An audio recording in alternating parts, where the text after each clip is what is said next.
সুপ্রিয় কৃষক বন্ধুরা, আমি ধরলাই অ্যাগ্রো চ্যানেলের পক্ষ থেকে বিপ্লব। এই পর্বে আপনাদের জানাবো আমন মৌসুমে ধানের জাত পরিচিতি।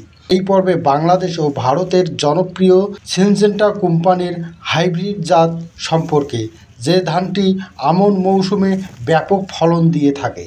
প্রতি বিঘা বা 33 শতকে 25 মনেরও বেশি ফলন পাওয়া যায়। অন্যান্য ধান চাষ করলে এই রকম ফলন পাই না। সিনজেন্টা কোম্পানির এই হাইব্রিড ধানের বৈশিষ্ট্য নিয়ে জানাবো, তাই ধান বীজটি সকল তথ্য এই ভিডিওটির মাধ্যমে জানাবো। তাই ভিডিওটি না টেনে সম্পূর্ণ ভিডিওটি দেখুন।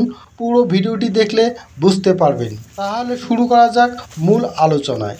সুপ্রিয় কৃষক বন্ধুরা, বাংলাদেশ ও ভারতের জনপ্রিয় আমন মৌসুমের সিনজেন্টা কোম্পানির 1011+ এই ধানটি ভারতে বেশ কিছু প্রদেশে ব্যাপকভাবে চাষ করা হয়ে থাকে।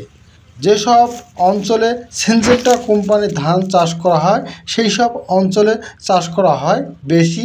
বাংলাদেশে কিছু কিছু অঞ্চলে চাষ করা হয়ে থাকে 1011+ আমন মৌসুমের জন্য জনপ্রিয় একটি জাত।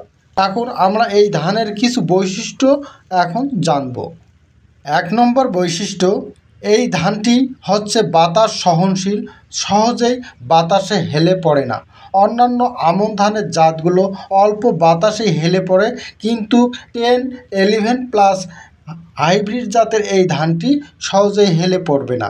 2 নম্বর বৈশিষ্ট্য, এই ধানটি বিএলবি রোগ সহনশীল। বিএলবি রোগ কাকে বলে একটু খুলে বলি। ধানের যে অগ্রভাগটা পাতা পুড়ে যায়, আমরা যাকে বলি পাতা পোড়া রোগ, এটা মূলত বিএলবি রোগের আক্রমণ। এই রোগটি কিন্তু ধানের যে কোনো বয়সে আক্রমণ করতে পারে। এই ধানটির মধ্যে এই রোগটি আক্রমণ করবে না, তাই ধানের ফলনও বেশি হবে। 3 নম্বর বৈশিষ্ট্য হচ্ছে কারেন্ট পোকা। এই কারেন্ট পোকা আক্রমণ বোরো ও আমন মৌসুমে ব্যাপকভাবে হয়ে থাকে। আমাদের ধানের জমিতে কারেন্ট পোকার আক্রমণের ফলে ফলন শূন্যের কোঠায় চলে যায়।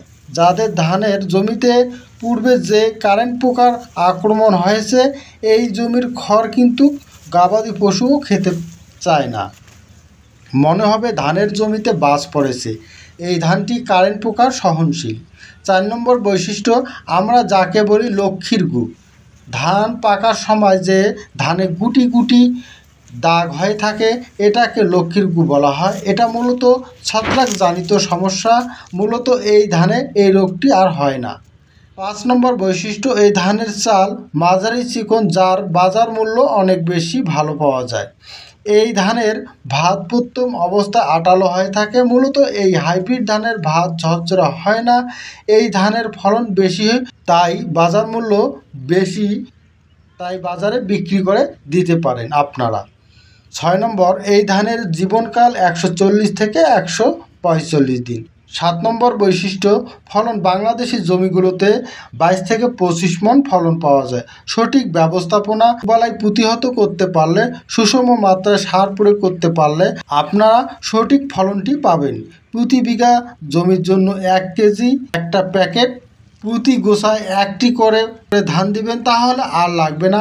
এই ধানটি ক্রয় করতে চাইলে নিকটস্থ সিনজেন্টা কোম্পানি ডিলারের কাছে যোগাযোগ করে নিতে পারেন। সুপ্রিয় দর্শক শ্রোতা, এই ছিল আমার আজকের ভিডিও। আমার এই ভিডিওটি যদি ভালো লেগে থাকে অবশ্যই লাইক দেবেন, এবং আপনাদের কোনো মতামত থাকলে কমেন্ট করবেন, এবং নতুন নতুন কৃষি ভিত্তিক ভিডিও পেতে আমার এই চ্যানেলটি সাবস্ক্রাইব করে পাশে থাকবেন। সকলেই ভালো থাকবেন, সুস্থ থাকবেন। আল্লাহ হাফেজ।